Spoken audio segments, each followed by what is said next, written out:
چلیے بھی next question ہے، صحیح مسلم کی حدیث نمبر 93 میں تقدیر کے اچھے اور برے ہونے سے کیا مراد لیا جائے؟ آخر اس حوالے سے کس شے پر ایمان لانا ضروری ہے؟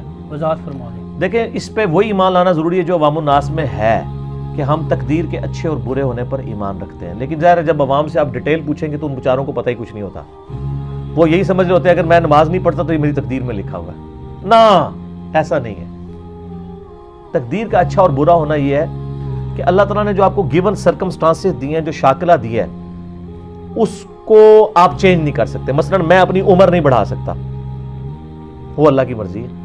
میں نے اپنے ماں باپ اپنی مرضی سے چوز نہیں کیے، میں نے اپنا قد بت اپنی مرضی سے چوز نہیں کیا۔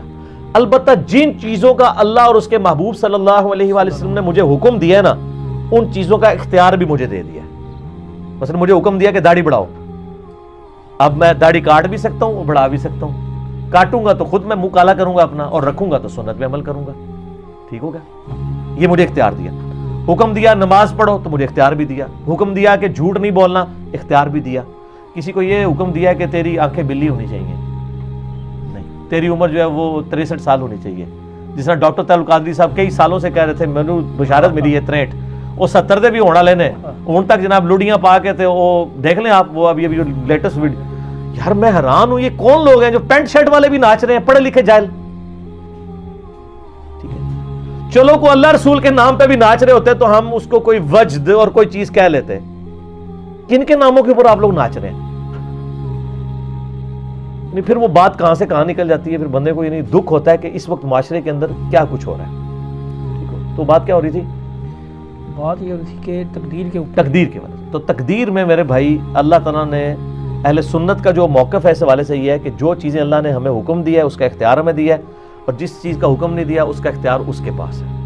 مولا علی کے بارے میں ایک مشہور واقعہ آتا ہے نا کہ ان کے پاس ایک شخص آیا کہ انسان کو کتنا اختیار ہے، انہوں نے فرمایا اپنی ایک ٹانگ اٹھا، پھر فرمایا اب دوسری اٹھا، نہیں اٹھا، فرمایا اتنے اختیار دیا۔ واقعی ہماری ایک ڈومین ہے، انسان چڑیا سے افضل ہے، لیکن چڑیا اڑ سکتی ہے، انسان اڑ نہیں سکتا۔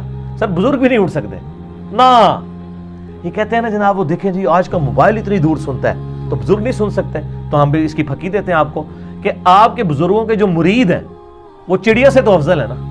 تو چڑیا اڑ سکتی ہے تو آپ کے بزرگوں کے مرید کیوں نہیں اڑتے؟ اصولاً تو مریدوں کو اڑنا چاہیے۔ چلو مرید نہیں اڑ سکتے، آپ اڑ کے دسو۔ نہیں، وہ پرانے زمانے میں اڑتے تھے، ادھر بھی کوئی نہیں تھے اڑتے جناب، وہ بس لکھائی میں کتابوں میں اڑتے تھے، پریکٹیکلی نہیں اڑتے تھے۔ ٹھیک ہو گیا؟ تو تقدیر میں جو آپ کو اختیار دیا گیا، مجھے یعنی اڑنے کا کوئی نہیں، میں نہیں اڑ سکتا، تو مجھے اللہ نہیں پوچھے گا تو اڑیا کیوں نہیں، اٹھ کے مسجد پہنچ کے پہلی رکعت کیوں نہیں پڑھی، یہ نہیں ہے، میرا اختیار ہی نہیں ہے۔ تو یہ ہے تقدیر کا اچھا اور برا ہونا۔ دوسرا اس کا پہلو یہ ہے کہ جو میری قسمت میں تکالیف لکھی ہوئی ہیں، ڈیسٹنی میں، وہ آ کے رہیں گی۔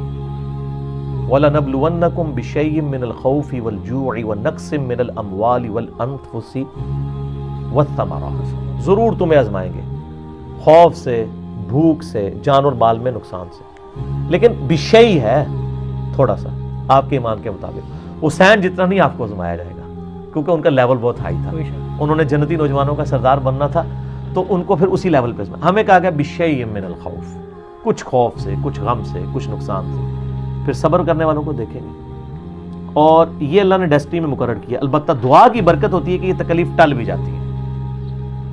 وہ حدیث ہے نا مسند احمد میں اور ترمذی میں کہ دعا مسلمان کی رائے گاہ نہیں جاتی، یا تو جو کچھ مانگا وہ مل جاتا ہے، یا اس کے بدلے کوئی تکلیف کاٹ دی جاتی، ختم کر دی جاتی ہے، یا وہ پھر قیامت والے دن ثواب کے طور پہ سنبھال دی جاتی ہے۔ بخاری مسلم میں حدیث ہے جس کی یہ خواہش ہو کہ اس کی عمر دراز ہو تو وہ اپنے رشتہ داروں کے ساتھ حسن سلوک کرے، اس کی عمر بھی دراز ہوگی اور اس کے رزق میں بھی فراخی آئے گی۔ لیکن یہ بھی تقدیر میں پہلے لکھا ہوگا کہ یہ شخص اتنا حسن سلوک کرے گا تو ہم اس کی 60 سال کو زندگی کو 80 کر دیں گے، یہ بھی تقدیر میں لکھا ہوگا۔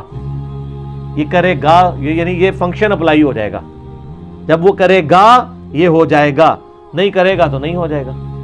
اللہ کو تو پتہ ہے۔ مسئلہ تقدیر پہ میں نے 4 لیکچر دیے، مسئلہ 103 104 ABC، قرآن سے 200 آیات میں نے کور کی ہیں سر۔ میری زندگی کا مشکل ترین اہم ترین لیکچرز میں سے ایک ہے وہ پورا مسئلہ تقدیر۔ میں نے اس میں قدریہ کا نظریہ کیا ہے، وہ ایکسٹریمسٹ ہیں، وہ کہتے ہیں تقدیر کوئی چیز نہیں ہے۔ جبریہ کہتے ہیں کہ ہر چیز تقدیر کے ہے، ہم اپنی مرضی سے نماز بھی نہیں پڑھ سکتے۔ اہل سنت کا منہج یہ ہے کہ کچھ چیزیں تقدیر سے ہیں، کچھ جو ہے وہ اللہ تعالیٰ نے ہم پر امپوز کی ہوئی ہیں، لیکن امپوز کا مطلب ہے کہ ہم انہی گیون سرکمسٹانسز کے اندر ہم نے بیسٹ پرفارم کرنا ہے، اور تکلیف جو ہے وہ تقدیر میں لکھی ہیں، وہ آنی ہے، ٹل بھی سکتی ہیں دعا سے، پھر بھی کچھ نہ کچھ تو آزمائش آنی ہے۔ وہ جناب سورۃ الحدید کی آیت نمبر 22 اور 23 ہے، میں نے کئی دفعہ کور کیا ہے کہ اللہ تعالیٰ فرماتا ہے کہ تمہاری جان میں کوئی تکلیف آئے یا اس زمین پر، وہ اس سے پہلے کہ وہ تکلیف آئے، یعنی کوئی سونامی آتا ہے، کوئی زلزلہ آتا ہے، کوئی طاعون کا مرض پھیلتا ہے، کوئی ایپیڈیمک ڈیزیز آتی ہے، کوئی سیلاب آتا ہے، اس سے پہلے، اور تمہاری جان میں کوئی مصیبت آتی ہے، یعنی کسی کی آنکھیں ضائع ہو گئیں، کوئی شخص کینسر کا مریض بن گیا، کسی کے گردے فیل ہو گئے، اللہ فرماتا ہے یہ ساری تکلیفیں ہم نے اس سے پہلے ہی لوح محفوظ میں لکھ لی ہیں کہ ہم ان کو دنیا میں بھیجیں، اور ساتھ فرمایا یہ اس لیے ہم نے کیا تاکہ جو تمہیں چیز ملے تم اس پہ شیخی نہ بگاڑو، اور جو چیز تم سے جاتی رہے تم اس پہ کف افسوس نہ کرو، اور بے شک اللہ تعالیٰ کسی شیخی خورے کو پسند نہیں فرماتا۔ ما اصاب من مصیبت فی الارض ولا فی انفسکم الا فی کتاب من قبل ان نبراہا، کوئی زمین و آسمان میں کوئی تکلیف یا تمہاری جان میں نہیں آتی مگر ہم نے لوح محفوظ میں پہلے لکھ لی ہے تاکہ اس سے پہلے کہ وہ آئے۔ ان ذالک علی اللہ یسیر، یہ اللہ پہ بہت آسان ہے۔ لکی لا، یہ اس لیے تھا، لا تأسوا علی ما فاتکم، تم مت افسوس کرو جو تم سے فوت ہو جائے، جاتا رہے، ولا تفرحوا، اور مت شیخی بگاڑو، بما آتاکم، اس پہ جو تمہیں اللہ دے، واللہ لا یحب کل مختال فخور، اللہ تعالیٰ کو شیخی بگاڑنے والے پسند نہیں ہے۔ تو آج پریکٹیکلی تقدیر کے منکر اس وقت دنیا میں کوئی نہیں ہے مسلمانوں کے، پہلے ایک گروہ رہا ہے۔ ابو داؤد میں حدیث ہے، نبی علیہ السلام نے فرمایا قدریہ میری امت کے مجوسی ہیں، یہ بیمار ہو جائیں ان کی عیادت نہ کرو، مر جائیں ان کا جنازہ نہ پڑھو۔ صحیح۔ اور جو پکڑ کے نا آپ کے مولویوں نے ایک دوسرے پہ لگائی بھی ہے، میں نے انجینئرنگ کی تھی نا، وہ کہتے ہیں بدعتی جو ہے نا وہ بیمار ہو جائے اس کی عادت نہیں کرنی، مر جائے تو جنازہ نہیں پڑھنا۔ ہم کہتے ہیں وہ بدعتی کون سا ہے؟ آپ تو سارے ایک دوسرے کو بدعتی بنائے بیٹھے ہیں، وہ ہے جو قدریہ ہو، وہ بدعت مکفرہ ہے۔ میلاد منانے والا یا محرم کا جلوس نکالنے والا بدعتی نہیں ہے، کفریہ بدعت کرنے والا۔ اور کون سا؟ یہ قدریہ۔ حتیٰ کہ صحیح مسلم کی 93 نمبر حدیث میں عبداللہ بن عمر کو لوگ کہتے ہیں، یہاں پہ کچھ لوگ پیدا ہوئے ہیں جو کہتے ہیں تقدیر کوئی شے نہیں، تو عبداللہ بن عمر کہتے ہیں میری طرف سے ان کو جا کے کہہ دو تم احد پہاڑ کے برابر سونا بھی خیرات کر دو نا، اللہ تعالیٰ تمہاری کوئی عبادت قبول نہیں کرے گا جب تک تم تقدیر کے اچھے اور برے ہونے پر ایمان نہیں لاتے۔ اس کے بعد یہ حدیث وہ بیان کرتے ہیں کہ ایک دفعہ ایک شخص آیا، میرے باپ عمر فاروق رضی اللہ عنہ نے مجھ سے بیان کیا کہ ایک شخص آیا جس کے نہایت اجالے کپڑے تھے سفید، اور نبی علیہ السلام کے صحابہ میں سے گزرتا ہوا سیدھا آپ کے ساتھ جا کے بیٹھ گیا، آپ کے گھٹنوں سے گھٹنے ملا لیے، ایڈا فریک، سیاہ کالے اس کے بال تھے، ٹھیک ہے، اور وہ حضور سے کہتا ہے کہ بتائیں ایمان کیا ہے؟ تو آپ علیہ السلام نے کہا ایمان یہ ہے کہ تم ایمان لاؤ اللہ پر، اس کے رسولوں پر، اس کی کتابوں پر، اور یوم آخرت پر، اور تقدیر کے اچھے ہونے اور برے ہونے پر۔ پھر اسلام کیا ہے؟ تو کہا اسلام یہ ہے کہ تم شہادت دو کہ اللہ کے سوا کوئی معبود نہیں، محمد صلی اللہ علیہ وسلم اس کے رسول ہیں، نماز کو قائم رکھو، زکوٰۃ دو، اور رمضان کے روزے رکھو، اور حج کرو، یعنی پوری یہ ڈیٹیلز۔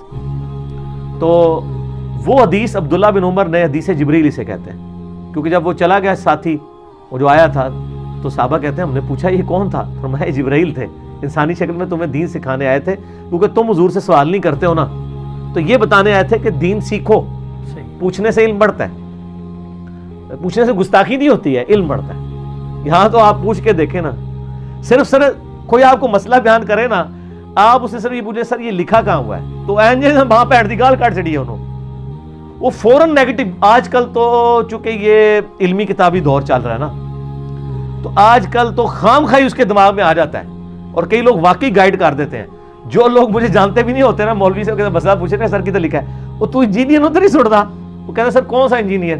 اچھا وہ ہے ایک گمراہ، وہ کہتے ہیں چلو چیک کر لیں، اور پھر ادھر پہنچ جاتے ہیں۔ ایسے ہی کتنے لوگ ہیں جو کہتے ہیں ہم نے آپ کے مخالفین کے کلپ سنے ہیں تو پتہ چلے کہ اچھا یہ بھی کوئی دنیا میں، اب تو خیر یہ پرانی باتیں، اب تو سب کو ہی پتہ ہے، سب کو پتہ ہے اللہ کے فضل سے کہ کہاں سے سچائی کی آواز بلند ہو رہی ہے۔ تو یہ آؤٹ آف کانٹیکسٹ چیزیں لگاتے ہیں۔ یہ جو قدریہ کا نظریہ اور جبریہ کا نظریہ اس وقت پریکٹیکلی ایگزسٹ نہیں کرتا، سارے مسلمان تقدیر کے اچھے اور برے ہونے پر ایمان رکھتے ہیں۔ اس کا قطعاً یہ مقصد نہیں کوئی شخص کہ میری قسمت میں نہیں لکھا تھا میں نماز پڑھوں، نہ، یہ تو آپ پتہ نہیں کتنا بڑا بلیم اللہ کے اوپر لگا رہے ہیں۔ البتہ اگر کسی شخص سے کوئی گناہ سرزد ہو گیا، سرزد ہونے کے بعد وہ یہ کہہ سکتا ہے کہ میری قسمت میں لکھا تھا، کیونکہ وہ اسٹیبلش ہو گیا نا. میں آج ہی کہہ دوں میری قسمت میں یہ گناہ لکھے ہیں، تو کیا مجھے پتا ہے کہ لکھے ہوئے ہیں؟ ہو سکتا ہے میں اس سے پہلے ہی مر جاؤں، میں کر بھی نہ سکوں. لیکن جب میں کر چکا ہوں اس کے بعد میں کہہ سکتا ہوں میری قسمت میں لکھا تھا، واقعی لکھا ہوا تھا. وہ اللہ کا ڈیٹا ہے، اللہ کے علم میں ہے کہ یہ کرے گا. یہ نہیں ہے کہ اللہ نے مجھے پابند کیا، وہ تو اللہ کے علم میں یہ بھی لکھا ہے کہ شیطان عزازیل نے شیطان بننا ہے. تو یہ تو نہیں اللہ نے اسے بنا دیا، یہ تو نہیں لکھا ہوا. وہ اللہ کا نالج ہے نا. جیسے ایک نالائق جو اسٹوڈنٹ ہے اس کو ٹیچر سال کے اینڈ پہ کہے کہ پتر تو فیل ہو جانا ہے، اور فیل ہو جا کے دیکھا جی مجھے استاد نے فیل کرا دیا کیونکہ اس نے مجھے کہا تھا. وہ اس کے کرتوت نظر آ رہے ہیں نا کہ اس کا فیل ہو جانا ہے. دنیا میں بھی ایک ٹیچر کی اسیسمنٹ ہے، اور اللہ کی تو جو اس طرح کی اسیسمنٹ ہے وہ تو کامل ہے. اللہ تو عالم الغیب ہے نا. تو اللہ نے اپنے علم سے پہلے وہ چیزیں لکھ لی ہیں، ہمیں اس کا لکھا ہوا پابند نہیں کیا. اور اگر اس کا پابند کیا ہے تو سر یہ بڑا خطرناک مسئلہ ہے، پھر تو رسولوں کا مقدمہ ہی ختم ہو جائے گا. پھر دنیا میں رسول کیوں آئے ہیں؟ تو قرآن کہتا ہے کہ انا ہدیناہ السبیل، ہم نے ہدایت کا راستہ واضح کیا ہے، اما شاکرا و اما کفورا. تمہاری مرضی ہے، چاہے شکر گزاری کی روش اختیار کرو، خواہ نہ شکری کی، اختیار دے دی ہے. لیکن شکر گزاری کی روش کے لیے ہم نے زبردستی کوئی نہیں کرنی. سورۃ العنکبوت کی آخری آیت ہے والذین جاہدوا فینا لنہدینہم سبلنا. جو لوگ ہماری راہ میں کوشش کریں گے ہم ان کے لیے ہدایت کی راہیں کھول دیں گے، وہ پھر ہمارے تک پہنچ جائیں گے. کوشش شرط ہے، زبردستی نہیں ہوگی. ٹھیک ہے، جزاکم اللہ.